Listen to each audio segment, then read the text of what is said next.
previous video, we had already discussed the fundamentals of index properties, which included the void ratio, porosity, unit weights, etc.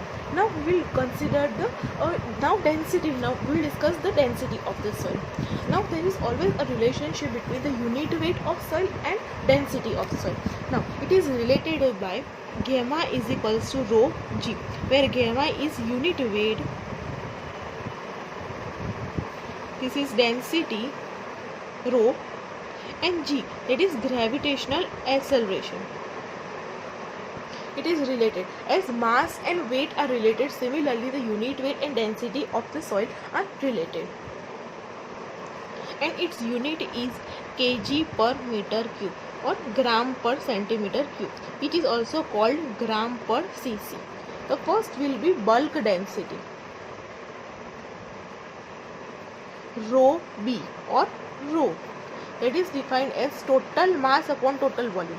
Previously in unit weight we discussed that it will be total weight upon volume, but weight will be replaced by mass, then it will be called as density. Second one is dry density, rho b, that is mass of dry soil upon total volume. Then saturated density, rho saturated, that is mass of saturated soil upon total volume. Submerged density, it is rho submerged, that is mass of submerged soil upon total volume. The saturated and submerged density are also related. Gamma submerged is equals to the rho submerged is equals to rho saturated minus rho w. Now the value of rho w will be 1 gram per cc. Now let us discuss the relationship, or we can say how we can formulate from one unit to another unit in density and unit weight. Now we will have to remember that 1 centimeter cube is equals to 1 ml. Similarly, 1 kilonewton is equals to 10 newton, and 10 newton is equals to 1 kg. Actually it is not 10 newton, it is 9.81 newton is equals to 1 kg, as the value of gravitational acceleration is equals to 9.81. So let us formulate from. Now let us learn the for how to change from one unit to the other. Let us say 1 kilonewton per meter cube in terms of kg per meter cube.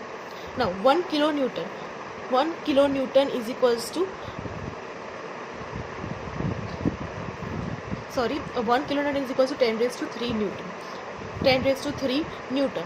Now as I have already said that in terms of kg, where how can we derive? Now 1 kg is equals to 9.81 newton. So 1 newton will be 1 upon 9.81 kg. So we have to convert in kg. So we have to divide by 9.81 into meter cube is as usual the same. So it will be 1000 upon 9.81 kg per meter cube, 1 kilonewton per meter cube. So let us now change the units of unit weight to density of water. Now we know that gamma W is equals to 9.81 kilonewton per meter cube. If you have to convert in terms of kg per meter cube, so 9.81. Now kilonewton, it will be 10 raised to 3 newton, and 1 newton is equals to 1 upon 9.81 kg. So this will be kg upon meter cube. So it will be, the 9.81 will be cancelled, and 10 raised to 3, that is 1000 kg per meter cube. Now we'll have to we can change from this to gram per centimeter cube. Now 1000 into 1 kg is equals to 1000 gram divided by meter cube. Now 1 meter is equals to 100 centimeter, and it has its cube. So this will be 10 raised to 6 upon 10 raised to 6 again 10 square and its cube. It will be 10 raised to 6 gram per centimeter cube. So it will be 1 gram per centimeter cube. So units of unit weight of water and density of water is equals to 9.81 kilonewton per meter cube, 1000 kg per meter cube, and 1 gram per centimeter cube.